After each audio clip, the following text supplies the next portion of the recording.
ফেরাউন বলল, তোর ইমান কত আমি দেখে নেব। এই মহিলাটাকেও তপ্ত তেলের মধ্যে ছেড়ে দেয়। বাকি রইল ফেরাউনের বউ আসিয়া।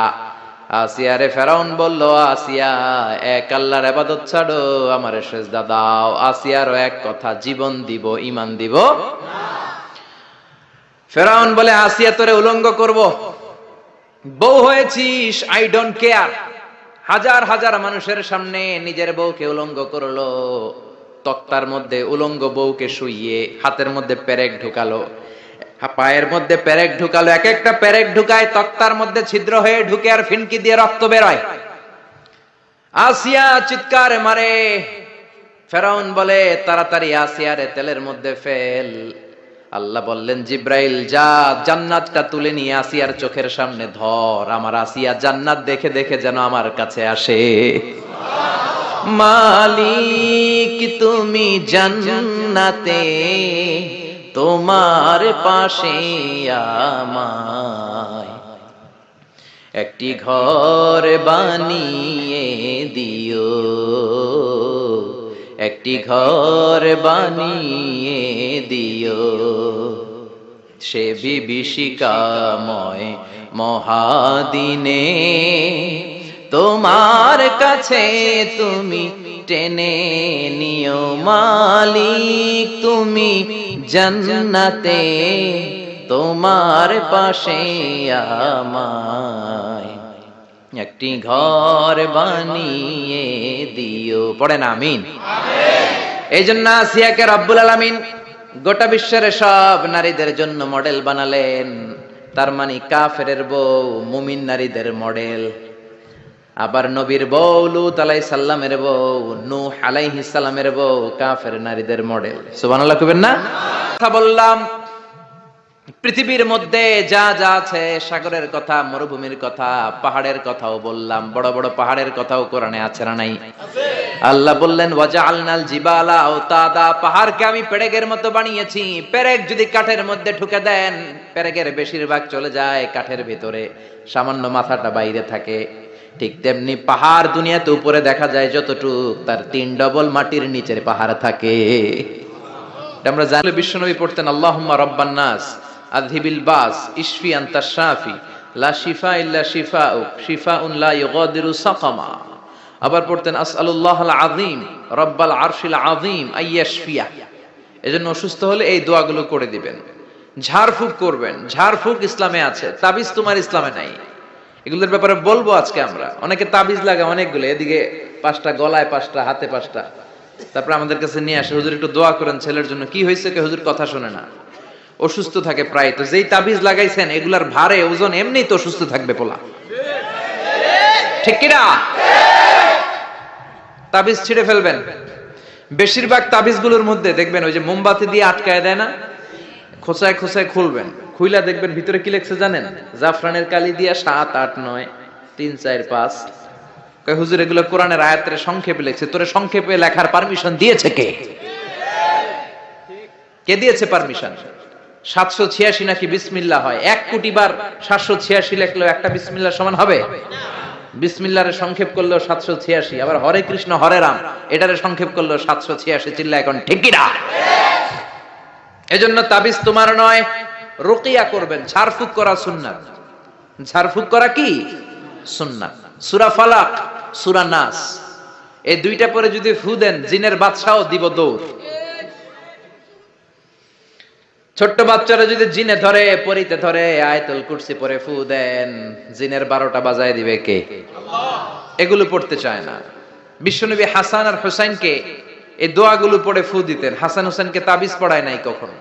বিশ্বনবী একটা স্পেশাল দোয়া পড়তেন, বুখারীর বর্ণনা, আউযু বিকালিমাতিল্লাহি তাম্মা মিন কুল্লি শাইতানিন ওয়া হাম্মা ওয়া মিন কুল্লি আইনিন লাম্মা। এই যে যারা মোবাইলে রেকর্ড করছেন, রেকর্ড হয়ে গেছে না? আমি যে বললাম বাসায় যে মুখস্থ করবা, মায়ের শিখাবা, ছোট্ট বাচ্চারে শিখাবা। এগুলো পড়ে ফু দিলে কোনো জিন পুরি সামনে আসতেই পারবে না। এগুলো নাই মুসলমানের, তাবিজ লাগে। কি লাগে? বিশ্বনবী 6 মাস অসুস্থ ছিলেন। ইহুদিদের মিত্র লাবিদ ইবনুল আসাম বিশ্বনবীরে ব্ল্যাক ম্যাজিক করেছে। কি ম্যাজিক? Black magic. এই ব্ল্যাক ম্যাজিকের চোটে বিশ্বনবী দাঁড়াতেও পারতেন না, মাথার ব্যথায় বেহুশ হয়ে যেতেন।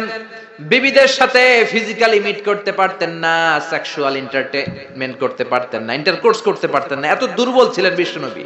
বিবিদের ঘরে যাইতেন কিন্তু মেলামেশা করতে পারতেন না, এত দুর্বল। যেই নবীর এক হাতের মধ্যে জান্নাতি 40 জনের শক্তি দিয়েছে কে? আল্লাহ। ওই নবী ব্ল্যাক ম্যাজিকের পাওয়ারে দুর্বল হয়ে যায়, তারপরেও বিশ্বনবী একদিনও তাবিজ পড়েন নাই। পড়ছে? বিশ্বনবী 4 মাস, কোন বর্ণনায় 6 মাস, লাবিদ ইবনুল আসাম ইহুদি মিত্র এই বেয়াদবটার ব্ল্যাক ম্যাজিকের কারণে অসুস্থ ছিলেন। 6 মাস পরে সাইয়েদনা জিব্রাইল আসলেন, বললেন ও নবী, 2টা সূরা আল্লাহ নাজিল করেছে, একটার নাম ফালাক আর একটার নাম নাস। দুইটার একসাথে বলে মুআউযিজাতান। এই মুআউযিজ তাবিজ, এখান থেকে তাবিজ আসছে। তাবিজ যদি করতে হয় সূরা ফালাক নাস দিয়ে পড়বেন, ঠিক কি না? ও নবী, চলেন আপনারে কোথায় ব্ল্যাক ম্যাজিক করিয়েছে দেখাই। সাইয়েদনা আবু বকর সাইয়েদনা ওমরকে নিয়ে, বিশ্বনবীকে নিয়ে জিব্রাইল চলে গেলেন একটা কুয়ার কাছে। কুয়ার নিচে দেখলেন একটা চিরুনি, চিরুনির মধ্যে বিশ্বনবীর 11টা চুল দিয়ে গিট দেওয়া। সূরা ফালাক আর সূরা নাসে আয়াতও আছে 11টা। নাজিল হলো কুল আউযু বিরাব্বিল ফালাক মিন শাররি মা খালাক। একটা একটা আয়াত সাইয়েদনা জিব্রাইল নাজিল করেন, একটা একটা গিরা খুলতে থাকেন আর বিশ্বনবীকে সুস্থ করে দিতে থাকেন কে? আল্লাহ। 11টা আয়াত পড়া শেষ, 11টা গিট খোলা শেষ, চিরুনি থেকে বিশ্বনবী সুস্থ। এত সুস্থতার মধ্যে বিশ্বনবী তাবিজ ঝুলাই নাই। আর আমরা কিছু হইলেই তাবিজ আছে না নাই? এজন্য খবরদার এগুলো করবেন না। ঝাড়ফুঁক করবেন। অসুস্থ হলে, ব্যথা বেদনা হলে শিঙ্গা লাগাবেন।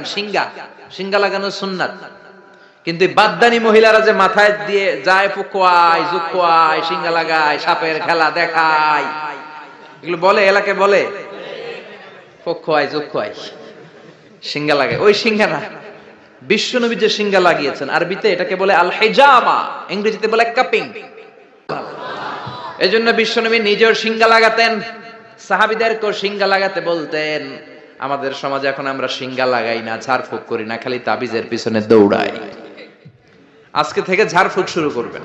কেউ যদি অসুস্থ হয় সূরা ফাতিহা পড়ে ফু দিবেন। সুস্থ করবে কে? আল্লাহ। বিশ্বনবীর হাতে একবার বল্লা পোকা কামড় দিল, ব্যথার চোটে নবী কাতরায়। মা আয়েশারে বললেন, আয়েশা লবণের পানি গরম দাও, হাতের মধ্যে ঢালো। বিশ্বনবী সূরা ফাতিহা পড়তে লাগলেন আর ফু দিতে লাগলেন। মা আয়েশা লবণের পানি ঢালতে লাগলেন।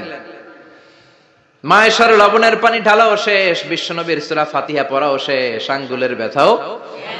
মা আয়েশা বললেন, নবী আপনি সূরা ফাতিহা পড়ে ফু দিলেই তো ভালো হয়ে যায়, আমারে কষ্ট দিলেন কেন? আমার লবণের পানি গরম করতে বললেন কেন?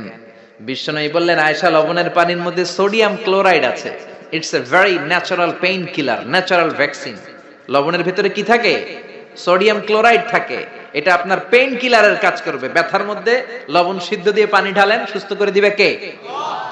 আয়েশা, এই পানি দিয়ে চিকিৎসা হয় আর সূরা ফাতিহা পড়ে ঝাড়ফুঁক হয়। চিকিৎসার ঝাড়ফুঁক দুইটার সমন্বয়ে রোগ ভালো করে কে? আল্লাহ। অনেকে বলে, হুজুর দোয়া করেন আমার জন্য অসুস্থ। কি রোগ? কয় ক্যান্সার। চিকিৎসা করছেন নি? কয় না, খালি দোয়া করেন আপনি। আমি বললাম, আমার দোয়াতে আপনার ক্যান্সার ভালো হবে না, আপনাকে চিকিৎসাও করতে হবে, তারপরে হুজুরের কাছে দোয়াও চাইতে হবে। দুইটার সমন্বয়ে রোগ ভালো করে কে? বিশ্বনবীর সাহাবারা সফরে গেলেন, পথিমধ্যে দেখলেন অনেক মানুষের ভিড়, মানুষকে সরিয়ে এক সাহাবী ভেতরে ঢুকলেন। বুখারীর বর্ণনা। ঢুকে দেখে এক লোক শুয়ে আছে, সবাই মন্ত্র পড়ে ফু দেয়। সুমন্তর সু কালী কুত্তার গু। এরকম সুমন্তর সু আছে না নাই? সাহাবী বললেন, কি হয়েছে তোমাদের? লোকেরা বলল, যেই লোকটা শুয়ে আছে আমাদের নেতা, একটা অজগর সাপ পাইথন কামড় মেরেছে, আমাদের নেতা মরে যাবে, আমাদের সুমন্তর সু কালী কুত্তার গু, এগুলো দিয়ে কিচ্ছু হচ্ছে না, কি করি? বুখারীর বর্ণনা। সাহাবী বলেন, আমার কাছে এমন এক জিনিস জানা আছে যেটা পরে ফু দিলে ভালো করবে কে? আল্লাহ। ওরা বলতে লাগলো, তাহলে তুমি করো। সাহাবী কয়, না করুম না, শর্ত আছে। কি শর্ত? 100 ছাগল দিবা। কয়টা ছাগল? কতিফু গানাম, এক পাল ছাগল দিতে হবে। সবাই চিন্তা করলো, যেটা অসুস্থ আমাদের নেতা, নেতা মরে গেলে আমরা হয়ে যাবো খেতা, ঠিক কিনা? ছাগলের কোনো সমস্যা নাই। বাড়ি বাড়ি ছাগল তুলতে শুরু করলো, এক পাল ছাগল তোলা হয়ে গেল। এবার সাহাবীরা ডেকে বলে, যাও ঝাড়ফুঁক করো। বিশ্বনবীর সাহাবী ওযু করে জিজ্ঞেস করলো, কোন জায়গায় কামড় দিয়েছে? পায়ের এই জায়গায় কামড় দিয়েছে। বিশ্বনবীর সাহাবী একবার সূরা ফাতিহা পড়ে ফু দিলেন, বন্ধ চক্ষুটা মুহূর্তে